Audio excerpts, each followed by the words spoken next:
And so just making sure that we are maintaining and ensuring that individuals are helping us to maintain what we have built. And so if you look what we would do, what we have done is at Palm Grove, for example, housing scene, for example, we have a park that is there for the children to come and to play, where they can hold activities and so on. You know, we have at Caribbean Palms, we are just about to start refurbishing the multipurpose court that is there. We have done our sport, we have paid attention to sports as one of those things that kind of bring communities together. On education, a lot on education. And so it's not just about making the school supplies available.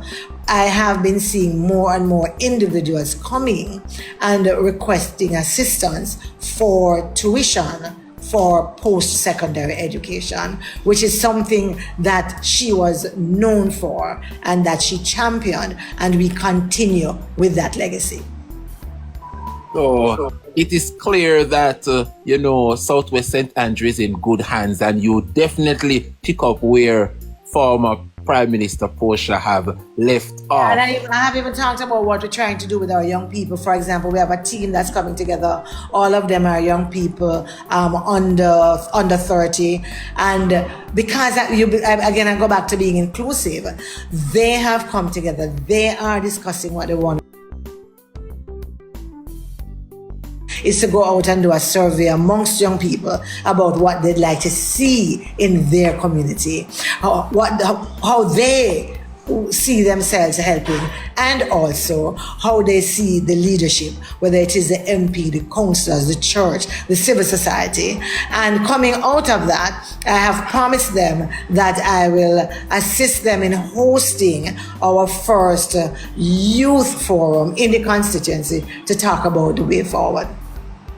Very well said. Thank you for that, Dr. Brownberg. I just have two more questions for you before, I open the phone lines and take a few questions from some persons within your constituency. But Dr. Brownberg, a lot of persons don't really understand the politics. And can you just help us for those persons who are not aware? Because many persons would say, oh, you win your seat, and but remember, you're in opposition. And likewise, your constituency, there are many other constituencies who was won by the People's National Party, but they are being sabotaged because they are not in government.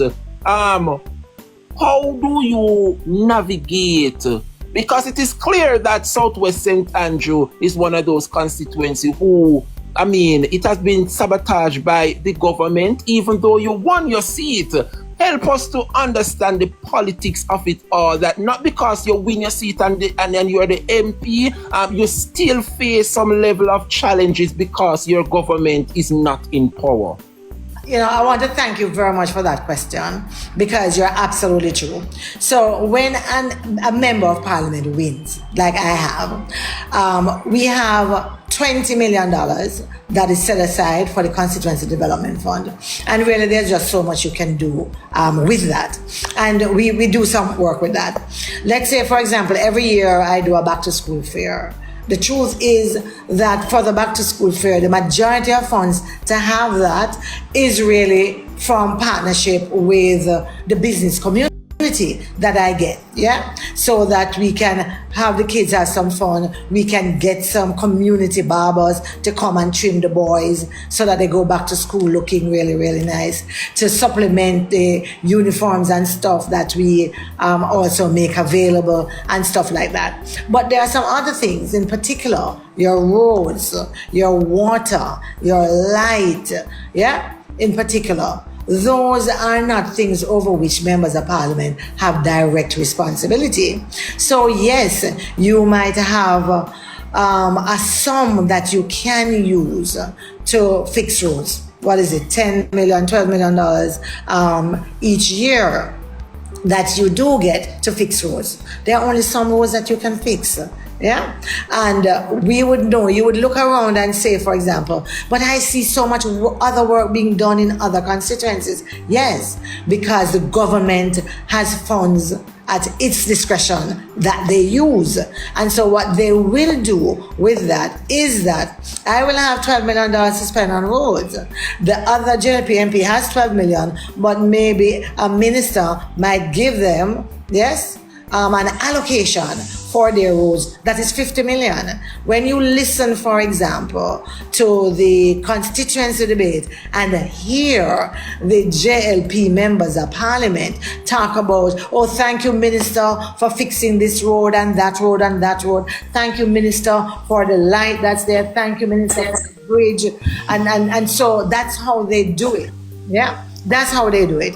And so the truth is that what I try to do, I try to be honest. I bring the water commission about water in the constituency. I invite JPS to come for our meetings. I invite the corporation, the municipal corporation. And by the way, I have been inviting the municipal corporation to all the meetings I've had in the constituency since I became member of parliament. And that is whether the municipality is led by the PNP or led by the JLP, because that's the only way to get in to understand what is in your hands and what you are going to depend on others to do.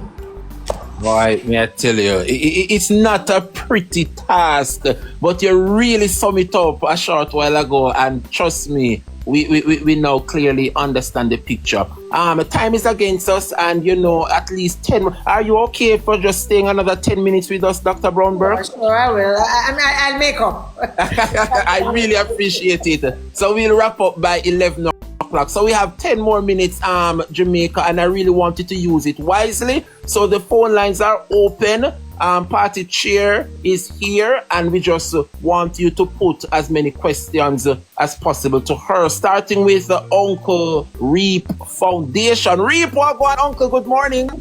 Blessed, my comrades, and good morning to each and everyone on the panel. Good morning, Madam Chair. Good morning. I must say also congrats on filling the seat of a great leader and former Prime Minister, Ms. Portia Simpson Miller. I just want to also say that in my early years of politics, I worked alongside Comrade Paul Burke in the PNP YO there over in Spanish Town, and I know that you are a woman of caliber, and with dignity you hold your seat. What I'm here for this morning is, as a resident in the diaspora and an organizer of charity organization, and I know your office as a Madam Chair, if you can help us in the diaspora, use your office to help us bypass some of the exorbitant fees at the wharf when we ship items like for my back to school, feeding of the elderly, etc. It is very heart-rending to know that all of these things that we're doing for free, when it comes to the wharf, we have to be spending so much in this fee. So I'm looking forward to this new government to really enact something that will help those who are registered. I know that people will do this and try to go through certain things. I said then they're sending things for charity, but once we are registered and are recognized as a charity organization, that there is something that this government can do for us. Well, can I tell you, that's a really very good question that you have asked, because every time I've spoken to individuals in the diaspora, this is one of the issues that they raise. It's around the red tape, and it's also around the exorbitant fees.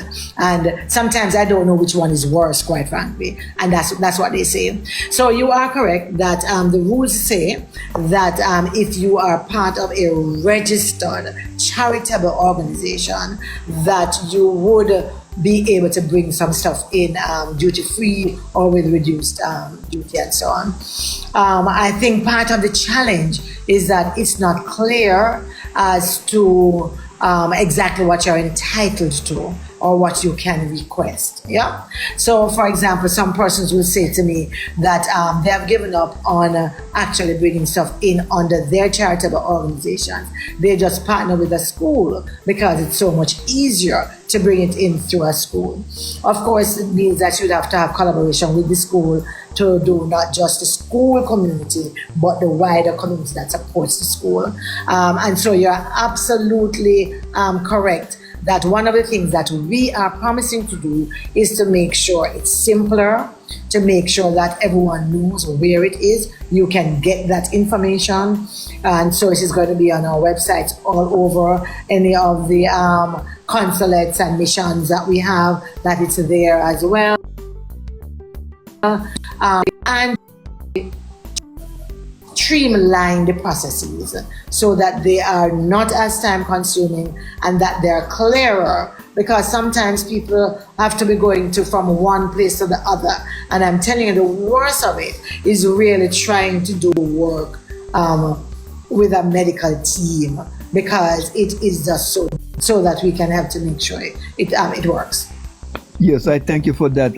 Because I wouldn't be able to partnership with a specific school, because with me, my charity organization, I want to spread it throughout the 14 parishes. As far as back to school, I want every child, because it's reaching every affected person, and that's what my charity is about, reaching every area in Jamaica. So, I thank you for your time, and I look forward to you continuing to be the member of parliament, and who knows, another prime minister walking in the feet of I tell people in Southwest that Portia spent 40 years, and somehow I don't think I'll be here for 40 years.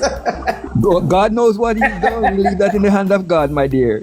So we never know. Yes. Thank you, Uncle Reeb Foundation. Thank you, sir. Thank you for having me. You can take me down if you want. Take me All down. right, cool. Next person, your question. Jack, go right ahead. Your question for Dr. Angela Brown-Burke. Turn on your microphone, please. Good morning, comrades. Good morning, Dr. Brown. Good morning. I have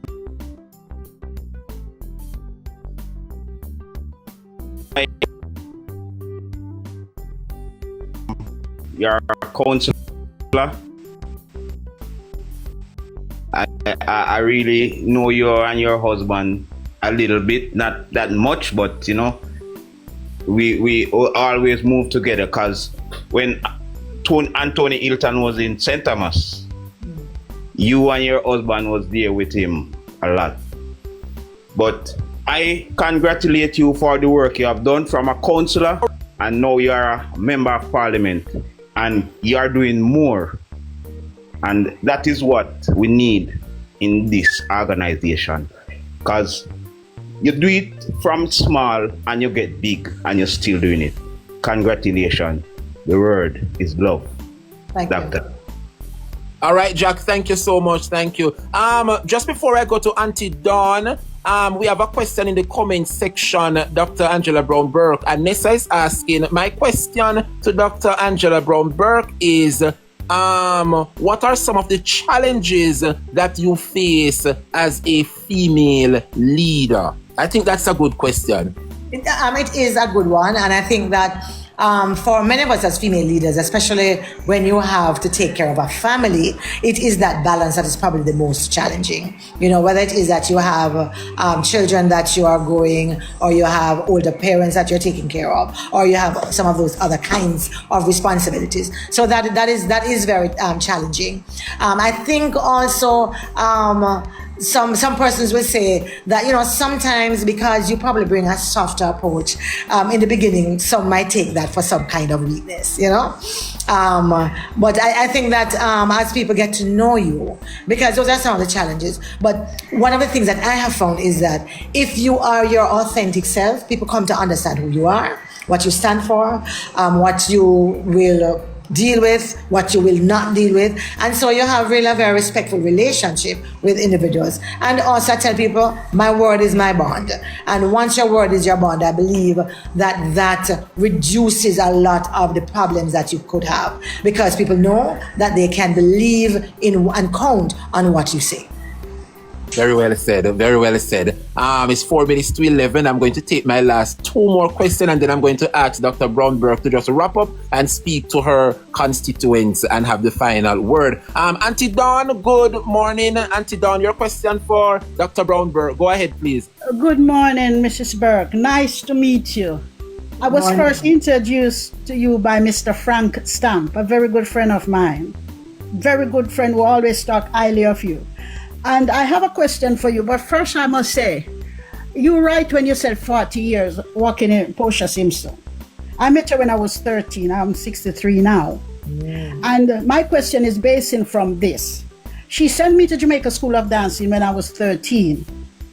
And from a youth club. The youth clubs used to be all over the place. I am in here, I don't want to.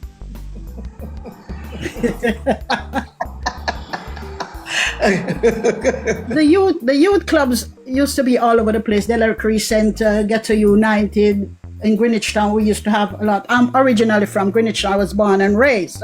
Right. Now, Greenwich Town, Kingston 13, I'm basing off the crimes that is happening, definitely in the heart of Greenwich Town now. And they're trying to do peace parties and stuff like that. But they said your past pave way for your future. So we used to the youth clubs and the football matches, six-a-sides and stuff like that. When time comes, cause it's gonna come, can we try and reach back to things like that to get the youths go back together? Because remember, Greenwich Farm is coming from a three-party rule, PNP, JLP, and WPJ. Now it's a two-party, I get to understand now. Isn't it that as a leader, which I see you're a good leader because you're coming from councillor like Portia Simpson. She was a secretary, then councillor, then prime minister, and MP. Isn't it we can go back to things like that? Because I love Greenwich Town. Every year I go home, I go to Greenwich Town. So let me lay your affairs. The truth is that we do have at least two very active youth groups in Greenwich Town, and what you would call Greenwich Farm, right? Before. Yeah. And so there are two very active youth groups that are there, very active in the community, reaching out and so on. And we happen to have a Zozo there as well. And so we work closely with the police under the Zozo and with JSIF and so on. So, and they actually have a CDC there. They have a Community Development Council. They have two active youth groups there. They also have a restorative justice center that I spoke to the minister about. We have put one there. They have done some training with restorative justice practitioners. So there are individuals who are there trained to actually talk to individuals who are in tension or at odds and bring them together. Okay. You would, if you're following, you would know that we have started some football matches under the leadership of and funding through the police initiative under the Zozo. And so we are doing a lot of that. They have had some special intervention in terms of business development and business grants in terms of some of the schools, St. Andrew Primary, fixing up their park. And so there's a lot of stuff that we are doing there. But you are correct that that is an essential part of community development. The police have been encouraging also the establishment of the police youth club, which we know to be a good group. We also have out of Caribbean Palms, for example, a very strong what do you call that now, band. Mm-hmm. Yes. Here, drum corps band that takes in a lot of young kids who are participating in that, and I am very, very glad that I was able to assist them when they went to Florida to actually participate. Yes. So we are doing some of that. I will agree with you. A lot more of that needs to be done. And that once the trumpet sounds and we change government to a government that understands that these are important ways of building community and getting community together, we will be seeing more of that certainly here. Okay, Ms. Burke. What I need to say now is that we have to remember we have a top farm and a bottom farm. Top farm always get most of the attention. So you people need to go down to the bottom farm, and I'm going to tell you the reason why bottom farm normally get left out, because there is a JLP connection somewhere down the line there. But originally, Greenwich Town is a PNP based zone. Well, I tell you this much. That since I've been here, I know they stop on bottom. And in terms of the liquor friction the other day, it was actually 3 sections. Yeah. But I try to balance it. I've come in when a lot of those tensions are no longer there. And so, yes, we know that there are people have come to me and said, listen, may I labor right now, may I vote for you? Yes. and so I'm good. When election is over, politics should not play a part in development. Right. When you are a member of parliament, you're developing your communities, you're empowering your citizens, and it should not matter where their political allegiance lies. Thank you. It's nice to speak to you. Nice to be in your presence, and I appreciate you listening to me. Thank you so much. All right, Auntie Dawn. Big up yourself. My last 2 questions before we wrap up, right? But before I ask them to put the question to you, I couldn't let you come and I don't ask you, Dr. Angela Brown-Burke. A very unfortunate situation happened this week to our visitors, some British nationals. I'm not sure if you're aware of the incident. And as our opposition spokesperson on foreign affairs and, Carrie Come, what would you say? Well, first of all, I'm not sure if you're aware of the situation with the tourists then. No, I actually was not aware. Unfortunately. Oh, yes, man. I don't know what's going to become of it, but they are British nationals and they came here and they were dealt with in a way that wasn't so pleasing to the eye, and they are making the rounds on social media and what they're going to do when they return back to Europe and all of that, and it's so unfortunate. And up to now we haven't heard anything from our Minister of Foreign Affairs. But can I tell you, it's unfortunate. I think the vast majority of the members of the JCF are individuals just like you and I, coming from families just like yours and mine. And I think that they understand the importance of treating all Jamaicans as Jamaicans and doing their job in a professional way. And that has been my experience. Unfortunately, every now and again, we see some individuals within the JCF who behave in a way that is not befitting of the JCF, yes? And I think it is important for persons to call it out. I always want, when we're calling it out, to balance it, because many of those, especially young men and women going into the force, are coming from communities like mine. Many of them have joined the force, are individuals who, for the first time in their family, they have an individual who is able to give back in this kind of way. And so we want to honor them and we want to encourage them. But at the same time, there are a couple of persons who always behaves in a way that does not make us proud. And I think that is something that we can't ignore, we can't turn a blind eye to, because we have to find a way to cut that out totally. Thank you, Dr. Brown-Burke. And final 2 questions. Dr. the Most Honorable Orin